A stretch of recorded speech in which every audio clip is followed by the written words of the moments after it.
नमस्कार. मी भाऊ तोरसेकर. तुम्ही बघत आहात प्रतिपक्ष. मित्रांनो, बरीच जुनी गोष्ट आहे. जुनी म्हणजे 30 वर्ष जुनी गोष्ट आहे. महाराष्ट्रामध्ये शिवसेना भाजप युतीचं सरकार होतं आणि मनोहर जोशी हे मुख्यमंत्री होते शिवसेनेचे. गोपीनाथ मुंडे उपमुख्यमंत्री होते. आणि अशा वेळेला एक प्रकरण खूप गाजलं होतं. ते म्हणजे रमेश किणी यांचा संशयास्पद मृत्यू. या रमेश किणीची दादर माटुंगा भागामध्ये हिंदू कॉलनीच्या बाजूला कुठच्या तरी इमारतीमध्ये एका भाड्याची जागा, फ्लॅट वगैरे होता आणि तो रिकामा करावा यासाठी तिथला घरमालक मागे लागला होता. आणि त्या घरमालकाच्या वतीने रमेश किणीला राज ठाकरे यांनी सामनाच्या कार्यालयात बोलवून घेतलं होतं आणि तिथे त्याला दमदाटी वगैरे केली असा आरोप होता. पुढे अचानक रमेश किणी याचा मृतदेह पुण्याच्या अलका थिएटरच्या खुर्चीत बसलेला सापडला. थिएटर ओस पडलं म्हणजे थिएटर मधले सिनेमा बघायला आलेले प्रेक्षक गेले आणि एक व्यक्ती तिथेच पडू नये म्हणून लक्षात आल्यानंतर त्या व्यक्तीला बघायला गेले तर तो मृतावस्थेत होता आणि त्याचं नाव रमेश किणी होतं. हा रमेश किणी मुंबईच्या हिंदू कॉलनीतल्या फ्लॅटमध्ये होता आणि त्याचा संशयास्पद मृत्यू झाला. म्हणजे त्याला घर मालकाच्या वतीने मारण्याचं कारस्थान हे राज ठाकरे आणि त्यांच्या सवंगड्यांनी केलं असा आरोप केला गेला आणि त्यावरून काहूर माजवलं गेलं. हा सगळा संदर्भ मी एवढ्यासाठी सांगतोय की त्यानंतरच्या काळामध्ये कोर्टामध्ये गेले, सीबीआय कडे चौकशी, सीआयडी सगळं झालं, पण राज ठाकरे यांना अटक करता आली नाही. कारण त्यांच्या विरोधात कुठलाही सज्जड पुरावा नव्हता.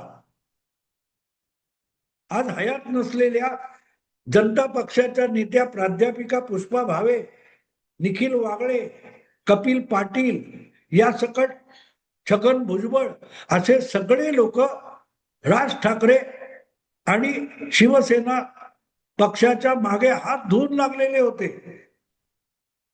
पुष्पा भावे तर अक्षरशः एक आठवड्या आड कोर्टात धाव घेत होत्या की राज ठाकरेला अटक करा, राज ठाकरेला अटक करा. त्यांच्या आग्रहाखातर सीआयडीने केलेली चौकशी अमान्य करून हायकोर्टाने सीबीआय कडे चौकशी सोपवली. पण कशातूनही काही राज ठाकरे विरुद्ध बारीक स्वारीक काही मिळालं नाही. तरी राज ठाकरेला अटक करा ही पुष्पा भावेंची मागणी होती आणि त्याचं छगन भुजबळांनी प्रचंड भांडवल केलेलं होतं. हा सगळा संदर्भ त्यामुळे बाळासाहेब इतके संतापलेले होते की त्यावरून रंगवल्या जाणाऱ्या बातम्यांच्या विरोधामध्ये शिवाजी पार्कच्या दसरा मेळाव्यात बाळासाहेबांनी प्रचंड झोड उठवलेली होती. निखिल वागळेचा सहकारी ज्याने त्यावेळेला बाजूला होऊन आज दिनांक नावाचं वेगळं दैनिक काढलेलं होतं, त्यामध्ये या तुमच्या काय म्हणतात त्याला रमेश किणी प्रकरणाला प्रचंड फोडण्या दिलेल्या होत्या. आणि त्यात बाळासाहेब ज्या अशा सूत्रांकडून आलेल्या ज्या बातम्या असतात ना, त्याचा जन्म जवळपास तेव्हा झाला.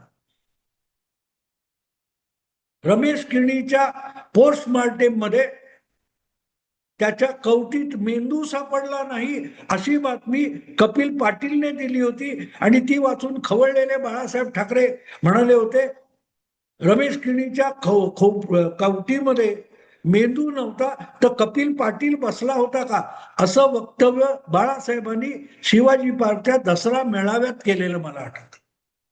हे सगळं मी एवढ्यासाठी आठवण करून देतोय की त्यानंतर ही गोष्ट 1996 मधली आहे. मेपू रेगे नावाचे एक मराठी विचारवंत अभ्यासक यांनी नवभारत नावाच्या द्वैमासिकात एक प्रदीर्घ लेख लिहिला होता की बाळासाहेब ठाकरे हे अशी अर्वाच्य भाषा का बोलतात. बाळासाहेबांची भाषा स्वैर असायची. आज संजय राऊत बोलतात त्यापेक्षा बाळासाहेबांची भाषा खूप सौम्य होती.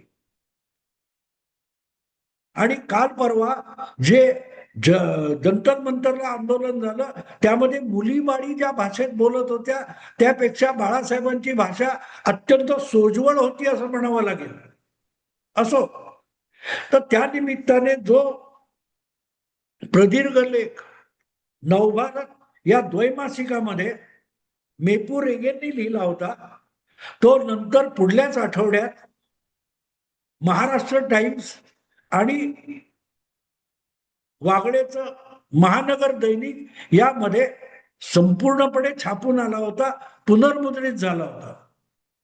तो मला आजही आठवतो. याचं कारण भाषेमध्ये अपशब्द कधी येतात आणि अपशब्दांचा प्रभाव आणि परिणाम काय असतो याचं प्रदीर्घ विवेचन मेपू रेग यांनी त्या आपल्या लेखामध्ये केलेलं होतं. जे लोक तुमची भाषा अभद्र आहे, अश्लील आहे, बिभत्स आहे असे आरोप करतात, असा जो एक अभिजन वर्ग असतो, इंटेलेक्च्युअल क्लास असतो, तो अशी कसं का बोलतो. समाजातल्या संस्कृतीचा ठेका आपण घेतला आहे असं समजून वागणारा समाजातला जो एक वर्ग असतो, हे चांगलं की ते चांगलं, हे असं का बोलले, ही काय भाषा आहे का, आणि ते तसं बोललं तरी ते समजून घेण्यासारखं आहे अशी जी काय तळ्यात मळ्यात करणारा अभिजन वर्ग असतो त्याची फार उत्तम व्याख्या आपल्या त्या लेखामध्ये मेपू रेगेंनी केलेली होती. संस्कृती कोण निर्माण करतो आणि संस्कृतीचे ठेकेदार कसे निर्माण होतात याचं फार सुंदर विवेचन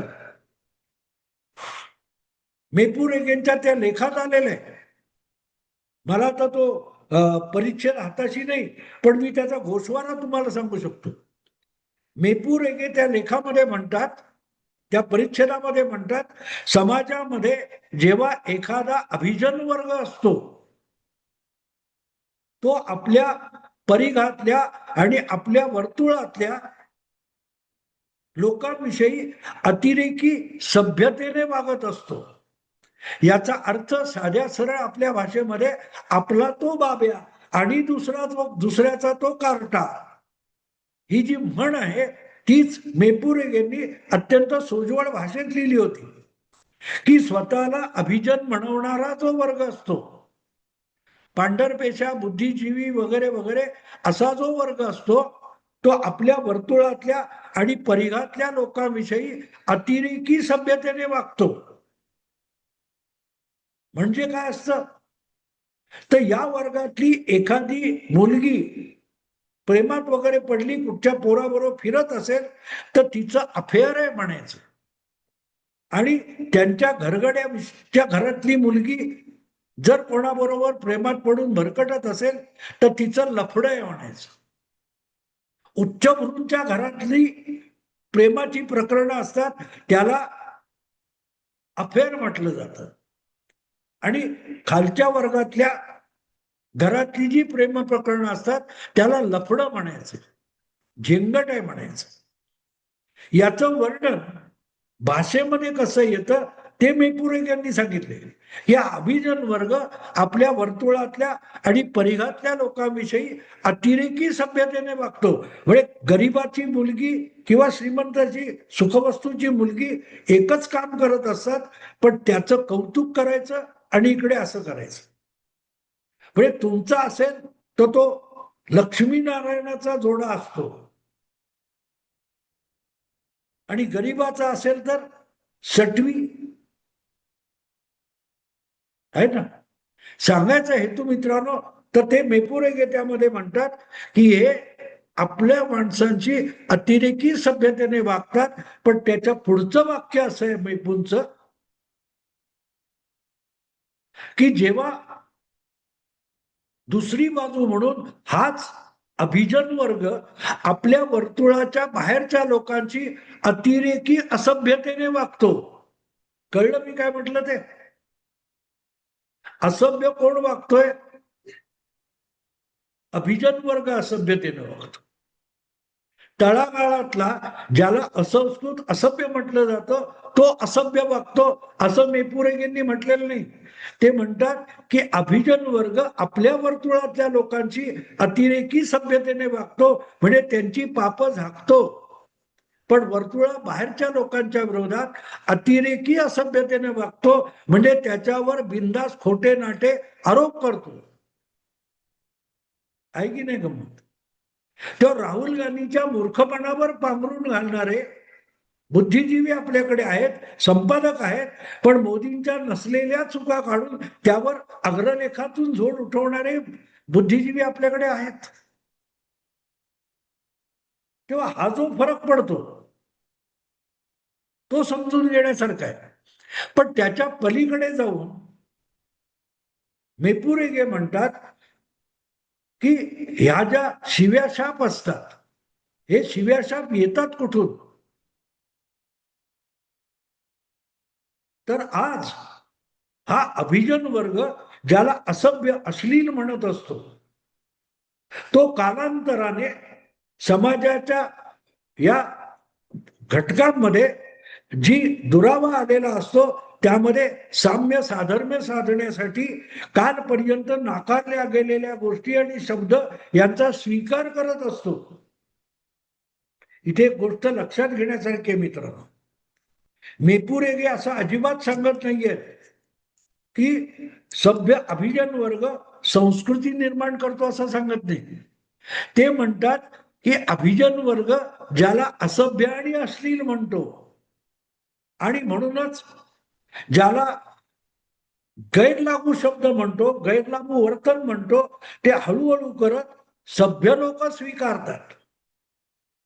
असंस्कृतांचं वर्तन आणि शब्द सुसंस्कृत लोक स्वीकारतात. म्हणजे काय करतात? त्या असभ्य गोष्टीला सभ्य म्हणून मान्यता देतात. मग जे नंतरच्या काळात सभ्य म्हणून स्वीकारलं जात असतं त्याची निर्मिती कोण करतो? असभ्य माणूस करतो. आहे की नाही? जे कालपर्यंत आम्ही शिक्का मारून मारून असभ्य ठरवलेलं आहे त्यालाच उद्या आम्ही सभ्य म्हणून स्वीकारतो आणि त्याला संस्कृतीचा दर्जा देतो. तर संस्कृती निर्माण कोण करतो? असंस्कृत असतो तो, असभ्य असतो तो, आणि आम्ही त्याला संस्कृती म्हणून मान्यता देतो. फरक काय तो लक्षात घ्या. बदमाशी कुठे आहे लक्षात घ्या. आज जे जे लोक जंतर मंतरच्या आंदोलनानंतर तिथे वापरली गेलेली असभ्य असंस्कृत भाषा, अश्लील भाषा, शिव्याशाप यांच्या नावाने चर्चा करतायत, ते विसरतात की पुढल्या काळामध्ये तेच सुसंस्कृत असण्याचे शब्द आहेत. कारण तुम्हाला त्याला मान्यता द्यावी लागणार आहे. किंबहुना त्याला उद्या संस्कृती म्हणून मान्यता द्यायची असेल तर मग आज त्याला असंस्कृत ठरवलं पाहिजे. लक्षात घ्या, या निमित्ताने ज्या चर्चा होत आहेत, आपण ह्या चर्चा ऐकतोय.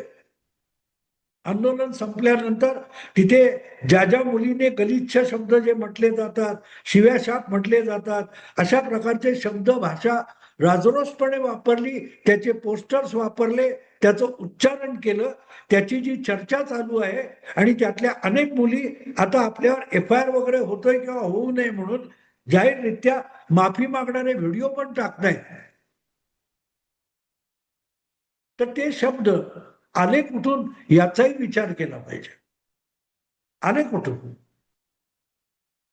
ते इतक्या सहजतेने त्या मुलींच्या किंवा मुलांच्या तोंडी आलेले आहेत. हावभाव, शब्द, उच्चार, ते बघितले का कळतं की ते त्यांच्यासाठी अनोळखी नाहीयेत, ते त्यांच्या ओळखीचे आहेत. ते त्यांच्या ओळखीचे आहेत. पण ते आले, ते एक प्रकारच्या वैफल्यग्रस्ततेतून आलेले. जेव्हा आपण काही करू शकत नाहीये, आपण नाकर्ते आहोत, निष्क्रिय आहोत, याची जाणीव बोचरी व्हायला लागते, टोचायला लागते, तेव्हा ते सगळे वैफल्य जे असतं ते शब्दातून व्यक्त केलं जातं. आणि ते शब्दच अश्लील किंवा शिवी बनून बाहेर येतात. जे जे कोणी तिथे तुम्हाला दिसत होतं, शिवीगाळ करणारे होते, अश्लील शब्द भाषा हातवारे करणारे, हावभाव करणारे होते, ते सगळे तरुण झुंजार वगैरे नव्हते. आपली हताशा व्यक्त करण्यासाठी त्यातल्या लैंगिक भाषेत जे तुम्ही गेलात, तर त्या लैंगिक भाषेत तुम्हाला कळतं की ती लैंगिक भाषा ही शारीरिक व्यवहारातील वैफल्यग्रस्तता व्यक्त करणारी आहे. आणि म्हणून मुळातच तो जो मेपुरेकेंचा लेख आहे, तो बारकाईने वाचला, समजून घेतला तर कळेल ही अश्लील भाषा येते कुठून.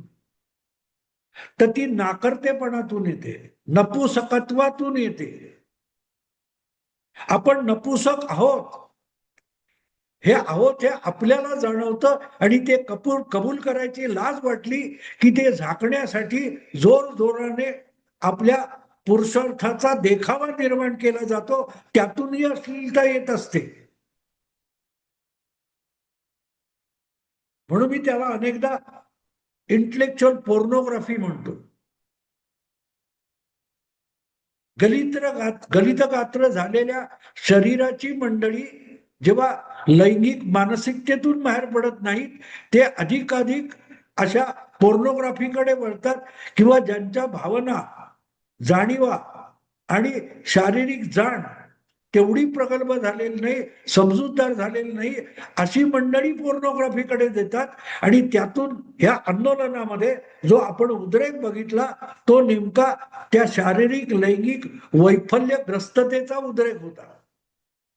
आणि मग त्याचं खापर कोणावर तरी फोडायचं, तर धर्मेंद्र प्रधानवर फोडा, मोदीवर फोडा, भाजपवर फोडा, संघावर फोडा, नाही तर धर्मावर फोडा. जवळचं सगळ्यात सोपं टार्गेट असतं, लक्ष असतं, तिथे ते खापर फोडलं जातं. तर मित्रांनो, अश्लील भाषा, शिव्याशाप, गाली गलोच हे या आंदोलनात कुठून आले, का आले? तो त्या मुलांचा एल्गार वगैरे नव्हता, ती वैफल्यग्रस्तता होती. आपल्या नाकर्तेपणाचा फोडलेला तो टाहो होता, हे लक्षात घ्या. मग त्याचा व्यवहारी अर्थ काय होतो, कायद्यात काय होतो, FIR काय वगैरे विसरून जा. ही मुलं आयुष्यात फक्त अपयशी होऊ शकतात याची ग्वाही त्यांच्या प्रत्येक शिवीमधून, अपशब्दातून येत होती. एवढंच बोलून थांबतो. आवडलं लाईक करा, शेअर करा, आणि प्रतिपक्षाला सबस्क्राईब करा. नमस्कार.